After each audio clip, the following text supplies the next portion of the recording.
I want to leave you with one more final thought, and it comes from one of my favorite theologians, the character Jules in the movie Pulp Fiction. And if you've ever seen this movie, sorry, this will make sense in a second.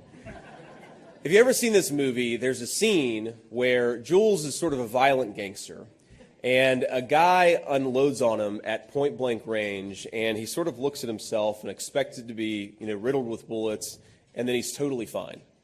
And he gets into an argument with his fellow violent gangster about whether this was a miracle, whether God had come down from heaven and stopped these mother effing bullets. That was the exact phrase from that movie. And they argue about it, and they go back and forth, and the guy says, and Jules, this is Samuel L. Jackson's character, says, well, look, it's not about whether God changed Coke to Pepsi or found my car keys. What matters is that I felt the touch of God.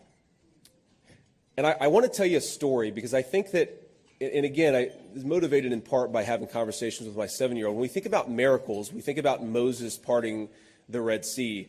But one of the really deep beliefs I have is that there are all of these small little miracles. And if you look for them, you actually see them. And I'll tell you, yesterday morning, I woke up, I went to bed around 1 in the morning, and I woke up around 3:30 in the morning. And, my mind is racing. I'm the kind of guy, I sleep like a baby. Even the past couple of weeks going through this vetting process for the vice presidential nomination, I still slept like a baby. My head hits the pillow, I'm out, I wake up 6 hours later, and I feel great. That's how it's always been for me. But for some reason yesterday, the morning of the biggest speech of my life, I've got 2.5 hours of sleep. My kids aren't going to be up for 3 or 4 hours, so I'm bored, alone, anxious, and thoughts are racing through my head a mile a minute. And I say very simply, after 30 minutes of trying to, count sheep or count backwards from 500 to 1, I finally just say, Jesus, please help me.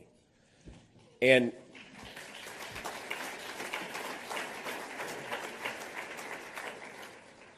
I'm not kidding, that was the last thing that I remembered until 3 hours later.